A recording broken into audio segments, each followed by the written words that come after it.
You're listening to the Failed Musician Podcast, hosted by me, 444.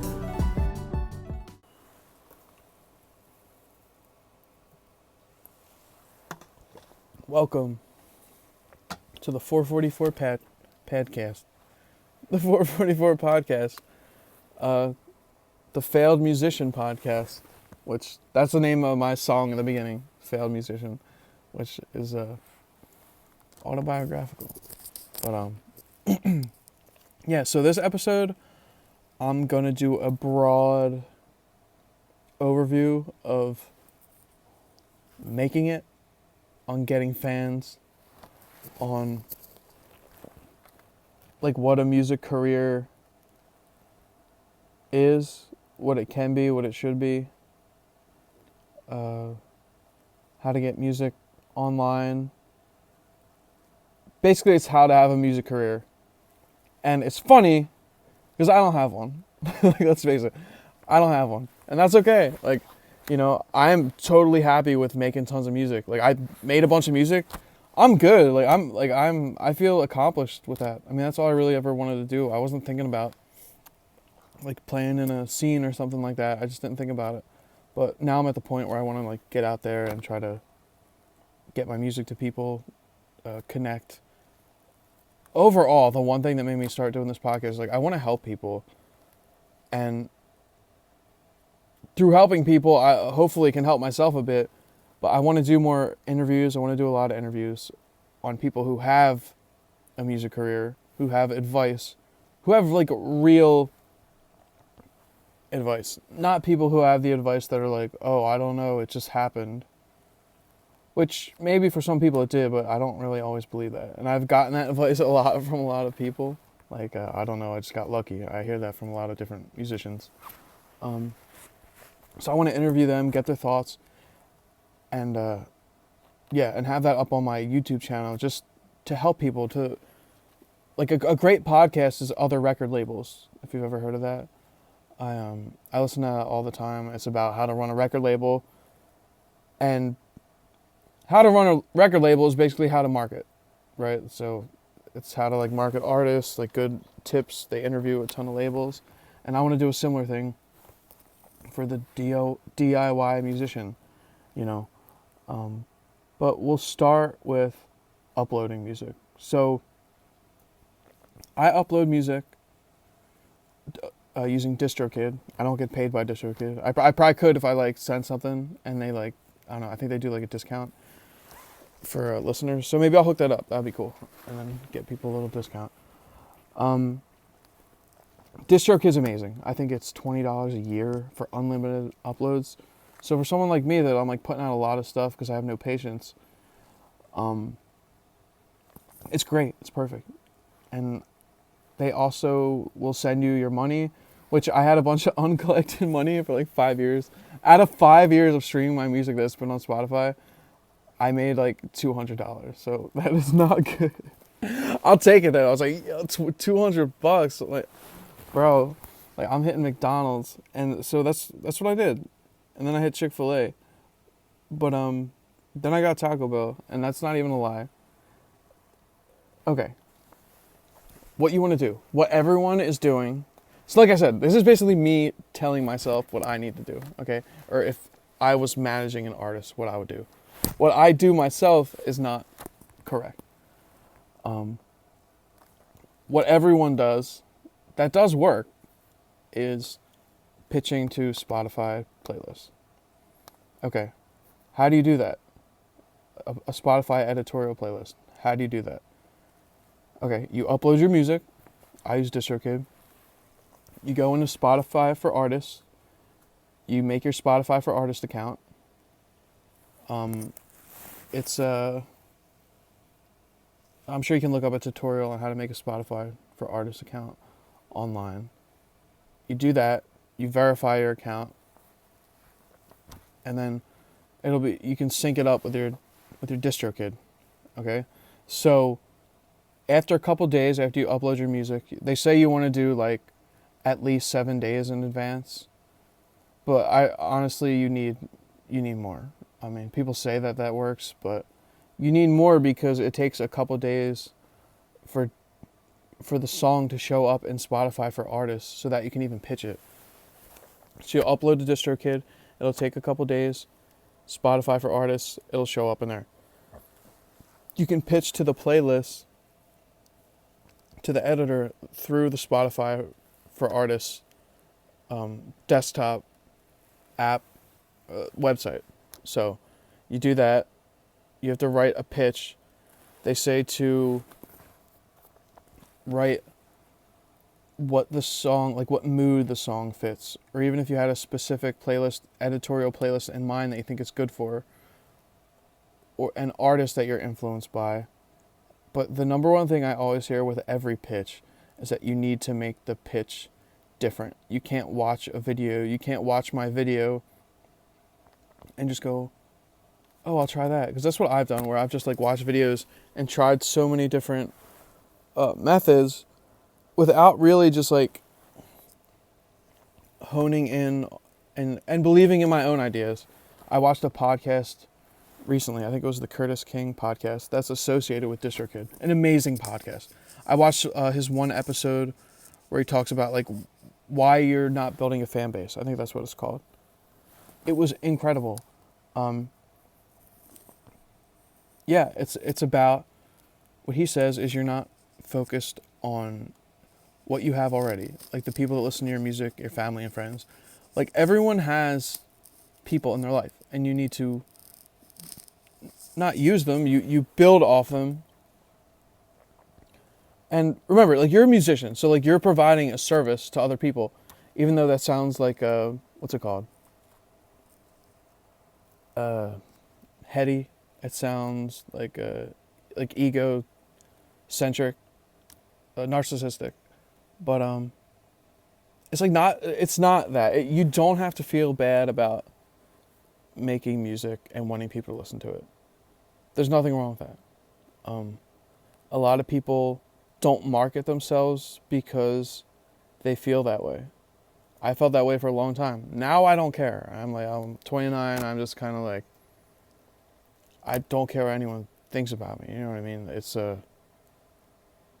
think you need that thick skin. I think anyone that's been successful has had that thick skin. Otherwise, if you let fear of other people's opinion onto you, it will hinder you and change you and trip you up and set you back, which has happened to me a ton. Lots of fear. You can't have fear. You're going to have people saying you suck and stuff like that. It's kind of funny. It doesn't really matter. And look, I hate a lot of other people's music too. I think they suck. That's okay. Life goes on, right? I don't know. A lot of people don't like my stuff. But, so that's what you can do with playlist pitching. Then there's also like non-editorial playlists. So just people online that have that make their own music playlists. You could even have friends that make their own playlists. I know I do.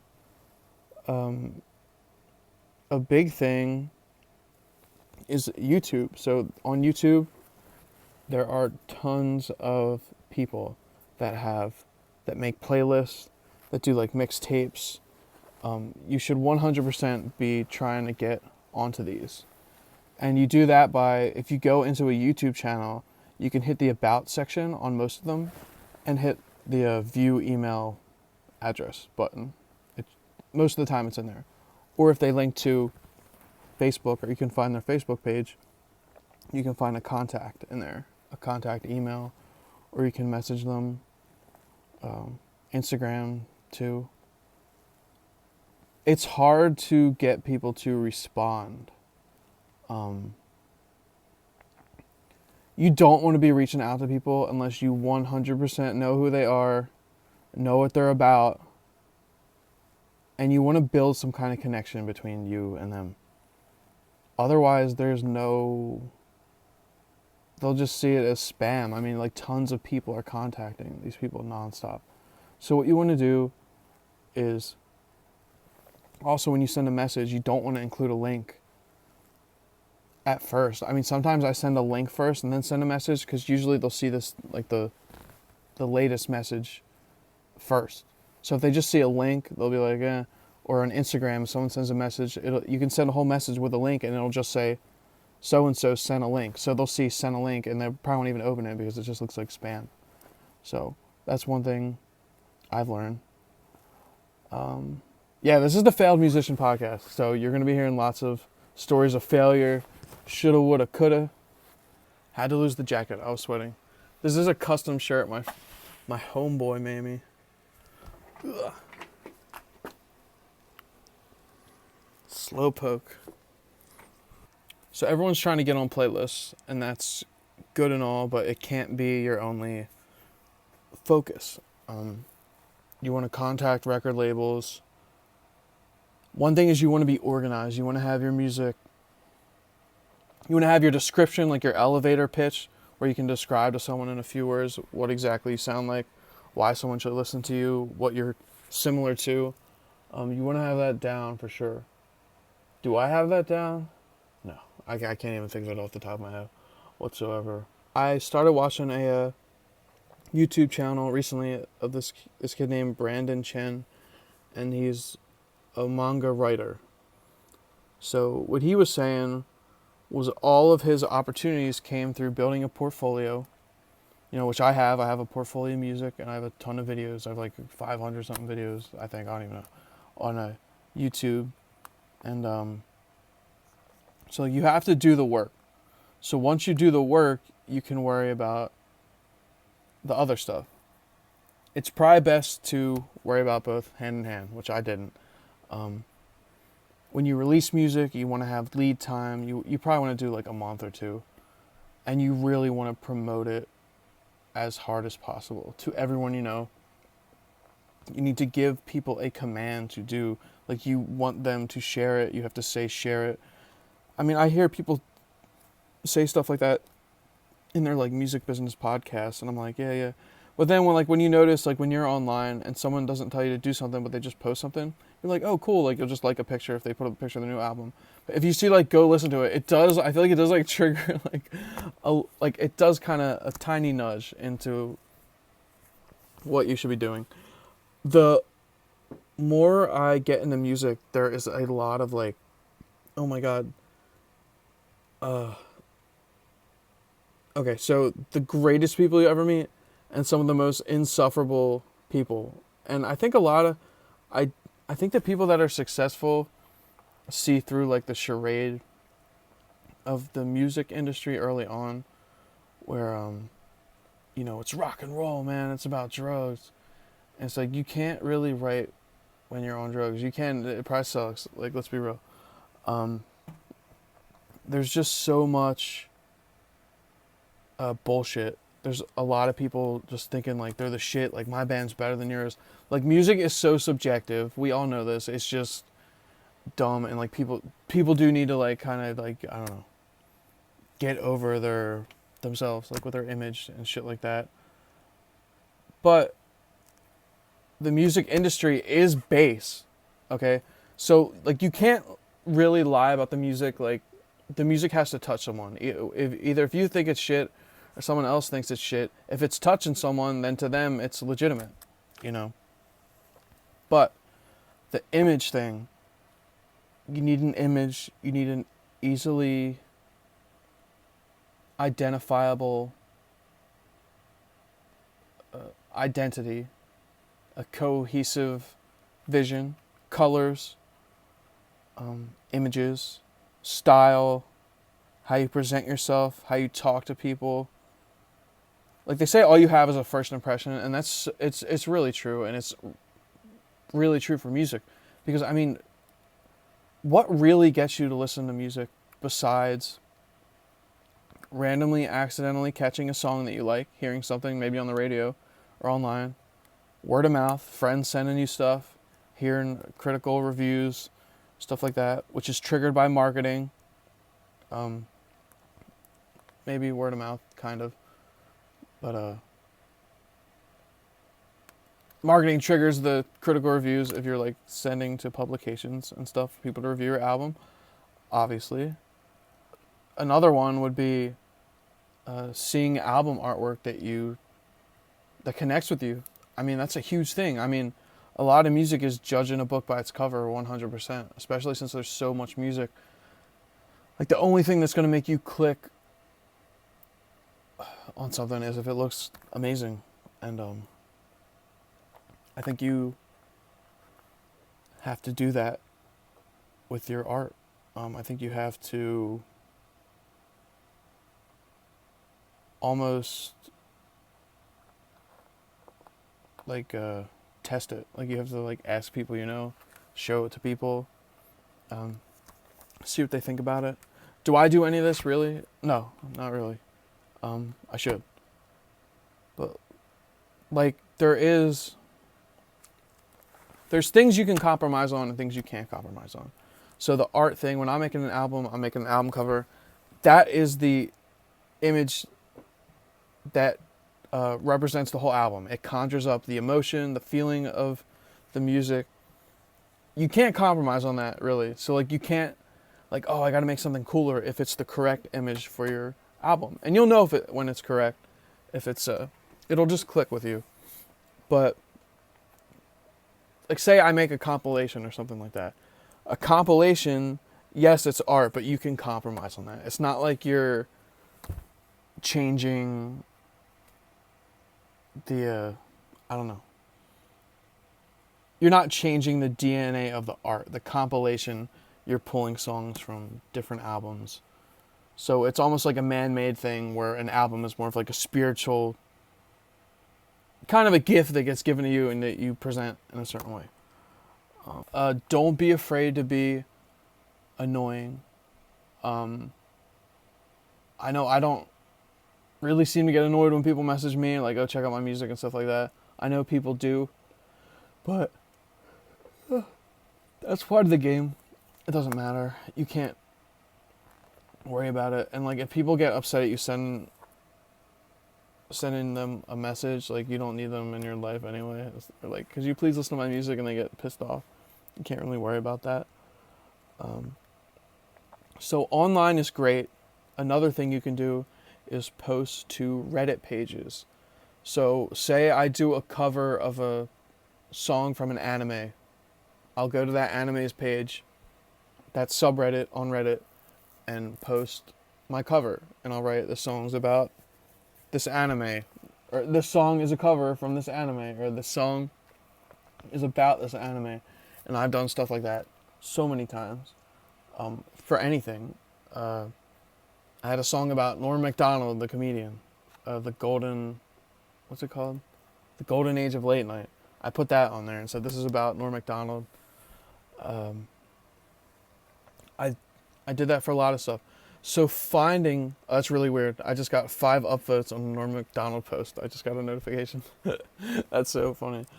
Reddit is awesome. I found tons of, like, I feel like on Instagram you're kind of finding people that are, like, there's so much competition. But on Reddit, I feel like people really connect with stuff. I don't know what it is. I just feel like, I don't know. You get more people that are invested, and then they'll come over from Reddit through Instagram. And like, the number one thing is, when someone likes your music, you cannot like exalt yourself and be like, thank you, I'm the best, like you're below me, thank you, but yeah, I'm up here and you're down there. It's like, no, if someone likes your music, they're your friend. I mean, you should 100% welcome them with like open arms. I mean, it's an honor that they're listening. They could be listening to anything, you know what I mean? But they're taking the time to listen to your music. That's huge. I mean, that's a huge win. It's a huge victory. I know I always get down on myself, like, oh, no one's listening to my music. And then I heard something. It was on that Curtis King podcast. He was saying something about, like, you know how many people it takes to fill up a Starbucks? Like, capacity was like 71 or something like that. He's like, you know how many people 71 is? So if you have like 50 monthly listeners, like me, that's a lot of people. That's fucking 50 people in a room. Excuse my language. But yeah, that's good. So, and they're real people listening to your music. That's insane. So there's no reason, dude, I think if one person likes your music, there's no reason why you can't find other people that like your music. Doesn't mean your music can't be up to up to snuff. Like, it has to be up to par. It has to be good enough to be considered music. Can't be shit. But yeah, there's there's a lot of different things you can do. So like the computer is great and all, and that's how a lot of people find stuff. I don't know if I finished talking about the Brandon Chen thing, but he said you should put stuff on the internet and see what happens. So that's why I started like doing podcasts and doing reviews and stuff like that. Because, you know, it's easy stuff for me to talk about. And what do I watch on YouTube? I watch some other guy doing the same thing. So I'm like, oh, well, why can't I just do that and share my own thoughts? You don't have to be an expert on anything. I'm a failed musician. This is a failed musician podcast. So my goal is like to help people. Like, I didn't know where to go online. You know, you can search up, how do I get a record deal and all this shit, like 24/7. But a lot of it is just people that don't know how to do it. Like me, I don't know how to do it. But they might not even be a musician. They'll be telling you how to build a YouTube account for music business and how they did it. And that's good and all to make a music account on music business, but not if you want to make a music artist account. I'm not knocking anyone. Yeah, so the internet's great. In my experience, the things that have blown up the most for me, well, what do they say? They say it's a clout game. So I put out an EP called Jay-Z after Jay-Z put out his EP 444. I just said that in my video. I keep making new videos because I get stuck talking. Video was 444 time when I said that. That is weird. So I put that out. It went viral because my friend put it on a joke page secretly. I think he was making fun of me. That's okay. I'll take it. It went on the front page of Reddit, semi-viral. I think I said that. And it blew up. There was like hundreds of thousands of shares on Facebook. Long story short, I freaked out, deleted the Bandcamp page. But, you know, I had a steady stream of people buying my stuff. I got scared that like Jay-Z was going to sue me or something. So I deleted it. So that was just a dumb gimmick I cooked up at 3 a.m. where I got the artwork, Jay-Z.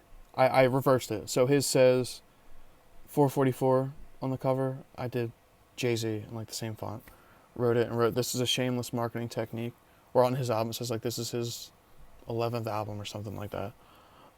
So yeah, and that was just something dumb, and that worked and got me the most attention to my music out of everything. So something else that helped a lot was making covers. So cover songs, covering other people's songs, doing an acoustic version. Especially like niche stuff where like I love Dragon Quest. I looked up Vaporwave Dragon Quest music. There wasn't that much. So I was like, oh, maybe I'll do one. So I picked a Dragon Quest song from that video game and made a thing. I made a cover of it. So people will find that and then find my music. I did that for tons of stuff. I did it for Mega Man Legends. And then I covered Alex G songs. I covered a ton of people, but my Alex G one has a lot of views. My Cure one, The Cure, and who else? There's another one. Sade, Kiss a Life. So I came up with like acoustic arrangements. Played them once, recorded a video. I can't even remember how to play most of them. Like the Alex G covers, I have no idea how to play them. I'll just have to relearn them. I did that. That got me a ton of people listening. I run a radio station. I interview people for the radio station. I interviewed Alex G's bass player, John Haywood, who's a freaking awesome dude. And that had people come to my YouTube channel, you know. And I wasn't consciously doing this. I was just trying to do like as much stuff as possible, you know. But like there's a musician who records everything himself. And like you don't want to closely associate yourself to people like that because then they'll think you're like a ripoff. But you know, I just try to think of people who are interested in that kind of thing, like someone that makes all their own music, does everything, records it themselves, stuff like that. So I keep talking about the internet, and that's good. Besides the internet, well, before I end that, a couple other things. So I made a website recently using Wix. I was using with Koji for a link in bio, which people will click in my Instagram profile to find my links and stuff to like Spotify, YouTube, stuff like that. You want to have a cohesive like color scheme and images throughout all your platforms, I think. And my website has all kinds of weird stuff on it, like funny, like memes. I have like a funny section, which it's probably not even that funny. Yeah, there's that. So basically, like, you gotta, right now, it's not enough to just make music unless you get like extremely lucky. Like, you need to wear many hats, but technology makes it pretty easy. I figured out a way to do it for me that works for me. So like, I want to help people be able to do that at least. And, you know, yeah, I'm not like a master at this. So this is just my advice. So after the internet, we want to talk about in real life. You have to constantly be grinding and hustling. Okay. Do I do that? No. You need to attack every day that you want to get your music in front of people. It's a battle. There's millions of artists doing the same exact thing. So you need to wear as many different hats as possible to fill in many different places. Like, I'm doing like reviews now and like a podcast, and I was streaming on Twitch for a while, which I'm going to do again soon. I want to have a schedule where like every day of the week after work, I'll like do one thing and then release like one thing a day, something like that. I have enough music to where I'm going to take a break from recording and worry about live. So getting out there. So playing is super important. It's a great way to make fans. It's the best way. There's something really special about an audience and a band. Like, if you can make a great set and do a great show. I don't like saying performance. It's like so weird. Like, if you can make it as entertaining as possible and fun for people so they're included, then you'll build that connection, which it's almost like I remember Bono from U2 saying, he's a salesman. He's out there selling the songs. And that is a good idea. Like, you need to be out there putting everything into the songs to connect to people. And then the byproduct of that, they say, is commerce. So people purchasing your music, wanting to hear more. You know, the only thing I think about is I barely have ever gotten into bands from seeing them live. I mean, I can't even think of any, honestly, like, from seeing someone live. Ugh. I'm a big, like, record store person, reading reviews. I was always reading musicians' autobiographies. I'd read autobiographies before I even heard the music. So I would do that.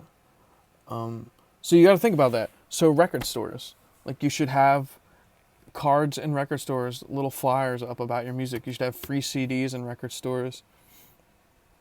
You should be friends with the record stores so they help you out. You should try to play in the record stores. Where else besides a record store? Maybe a bookstore. Like, maybe you have like a used bookstore near you. I know near me there's a ton of record shops. So, not by design, but I am like friendly with a lot of the record stores in my area because I would buy so much from them, and eventually you get talking about your music and stuff like that. But where are the music fans at? Where are they at? Where are there communities that you can tap into? There's Discord. A lot of artists, like, I know Alex G has a Discord. I was in that for a bit, and you kind of got to stay active in those things because people are like, you just post your music in here and leave. And like, this one girl got mad at me, and that's okay.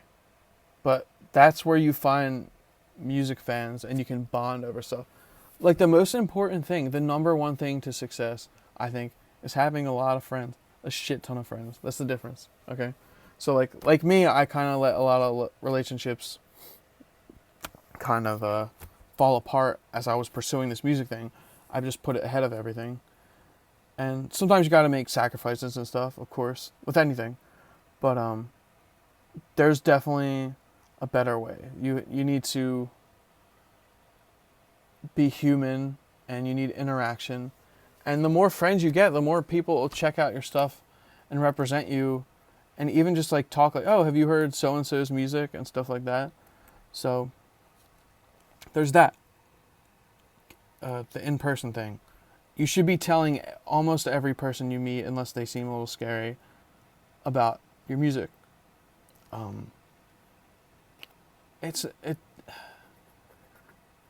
You're at war against other artists.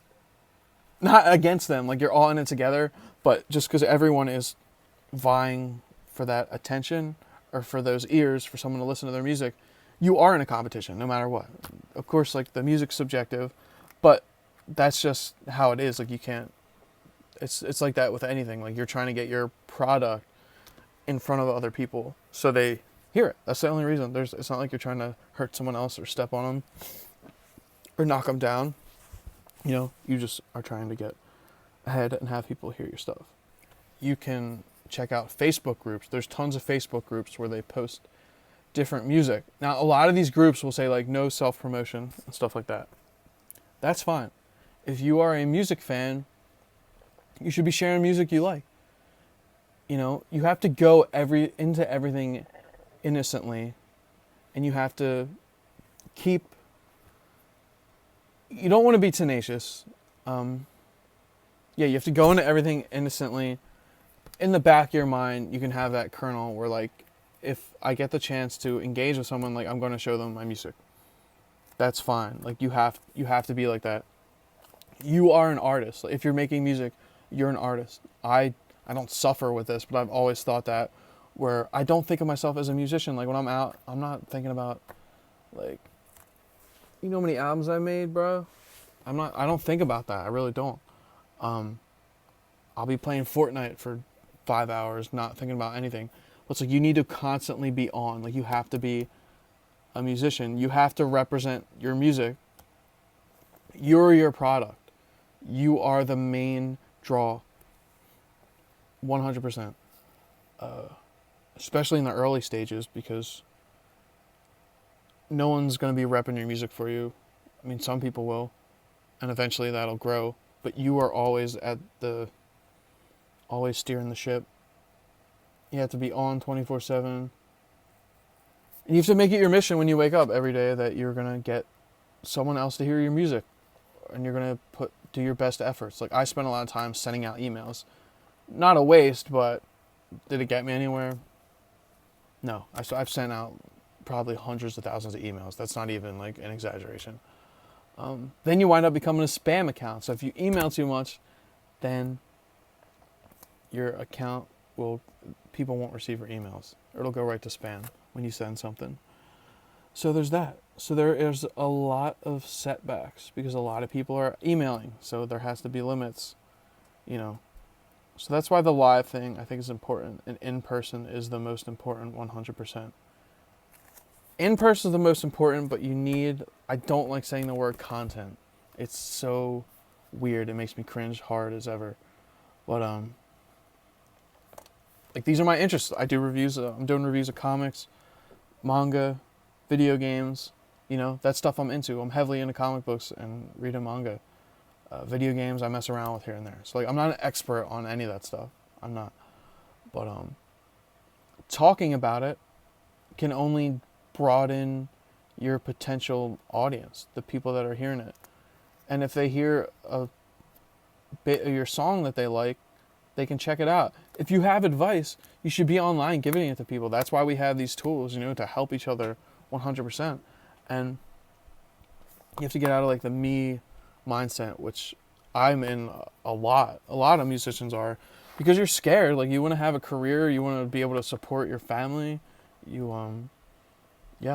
supporting your family. So there's another thing. Another great way to make income is playing cover shows. I play cover shows with an acoustic guitar. I do solo shows. I've done duo shows where you can make a lot of money. I would learn about 3 hours worth of music, 3 sets, so 45 minutes each of cover songs. And I wouldn't torture myself. I'd pretty much only pick songs that I loved that were like rock hits, like from like the 70s, the 80s, the 90s, like all the ones you know, but just pick like your favorite ones out and play them for people, and you get tipped. And that's a good way to make money. I mean, like one thing I have trouble even thinking about is touring and getting out of my own area, which it just baffles me how people do it, especially when you don't have a lot of money. I don't get it, but I want to interview people that do on here. You know, my friend Gabby of the band Afloat, she does that all the time. She tours all the time. She sets up festivals. She books shows. Like, I admire her, and her music's great. Go listen to Afloat right now. Just go listen to them. Stop listening to the podcast. And yeah, she is someone I look up to because she like grinds nonstop, literally nonstop, ever since I met her pretty much, and has never stopped and just keeps, you know, plowing along and making progress. And that's what I see, is that like it doesn't seem to be instant I say process, I meant progress. It doesn't seem to be instant progress. It seems to be like you have to drudge through and you just keep trucking along, and then eventually things will pop off. So like putting out like content, or like videos, and or posting your songs, posting demos, posting your covers. Before I say anything, that the number one thing is connection. You have to have connection with people. So that's writing about the song. That's making things personal. You have to connect with people. If you don't connect, then there's nothing holding a person to listen to your music at all. Like, you need to leave some kind of emotional connection, whether it's like being funny or whatever. I don't know. It's just, it is a strange life being a musician. But if you keep putting out stuff, you make connections, you can't think one thing is going to just change everything, because it might in the future, but you're always going to keep working. You need to have multiple targets at once. So posting online, playing live, getting free music in record shops that people can just grab, having promotion around it so they want to grab it, a sign so they want to grab it. So stuff like that. Having business cards, giving out business cards to everyone you know, like that's just a link to your music that's free, or download cards, streaming cards. Yeah, stuff like that. They say YouTube now is the best place for musicians, for long-term fans, because that is where everyone uses YouTube. Not everyone uses Spotify. Not everyone uses Bandcamp at all. Not everyone uses Facebook. Not everyone uses Twitter. This is obvious, you know. YouTube's the thing everyone uses. You can, I don't know, you need a email list. You need ways to stay in contact with people. You have to build a fan base. It's almost like fishing, except when you fish, you never want to let the line go. You want to stay hooked to the fish. And the only way to do that, pretty much, I think, is with email marketing. Because Instagram, you could get blocked or banned or whatever. It could get deleted, hacked. You get hacked. So you need a way to stay in constant contact with everyone that loves your music. Because the second, it's not my responsibility to keep up with my favorite artists. You know, it's kind of theirs to make sure I'm getting that information. Because a lot of people, like a lot of artists I love, if I see them put out anything new, I will pick it up immediately, like no questions asked. And there's a lot of people like that, and those are the people you want to find, you know. So where are those people? They're in record stores. They're in communities of fan bases of other musicians. So like Discord, or Reddit page dedicated to them. Facebook groups. Facebook groups are amazing. There are tons of great ones. I'm in a lot for like comic books and stuff. But for music, those are the people you want to seek out, like the super fans or whatever, people that want to pick up your stuff. And I think that's all I really have to talk about right now. I'll do more videos like this, and I'll go more, I don't know, not more in-depth, but like, I'll do short videos on like certain things. I'll do some guitar videos soon.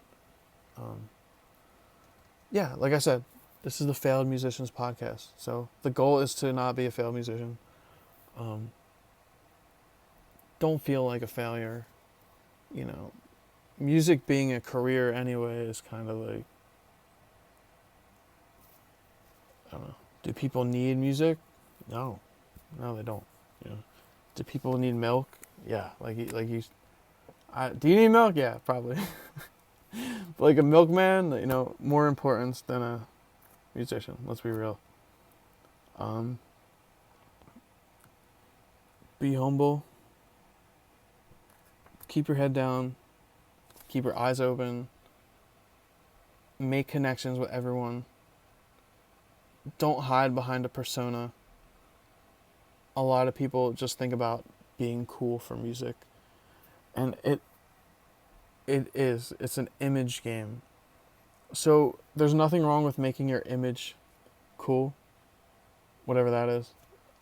But don't compromise who you are. Be who you are. People want real connections with real people. That's all my advice for today. I'm going to go eat food. Chick-fil-A.